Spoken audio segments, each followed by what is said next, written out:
Thank you so much for joining us today. To start the conversation going, what are the 3 things you want the participants to remember from your session today? Thank you. Thank you for having me. I think the first thing is that it is possible to do something against corruption. There is no taboo about corruption. It can be addressed. It can be maybe not eliminated, but reduced. The second thing is that in organization, the introduction of a culture, of an integrity culture, depends or must start from or must exist at the top of the company. So the commitment of the top on the board level, senior management level is very important. And the third thing is that once this commitment exists, it is a responsibility of everybody in the organization to put this culture into place and to live this culture. Is anti-corruption, anti-bribery, is it more a sort of a process-driven approach where you have to create strict rules and limit activity, or is it more a culture approach where you have to teach people, encourage people, build something into their sort of... I'm a strong believer that it is based on values, not rules. I mean, rules can help, they can support the culture, but the driver must be the values, integrity values. Can you maybe tell us a little bit about your experience in the technical committee responsible for the standards on anti-bribery that is coming out tomorrow? Can you maybe tell us a little bit about the standard as well?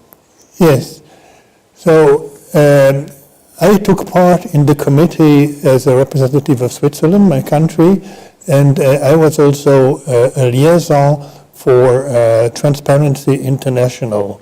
I took part in all meetings, and I also chaired a working group on auditors' competencies. I think it was a very rewarding experience working with people, same-minded people. There were in the committee, there were people coming from the ISO national organizations, and there were corruption experts. And there were some long discussions, but ultimately it was always possible to find a consensus. Excellent. What's new? Why should people get excited about this new standard being published? They should get excited because it is really a codification of existing best practices. It builds on what has been developed and on certain tools, instruments with which organization have some experience. It is a global standard.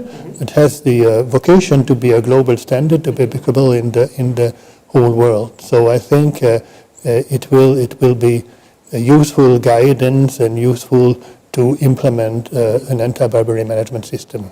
And the standard is called ISO 37001, and we encourage everybody to have a read of that standard.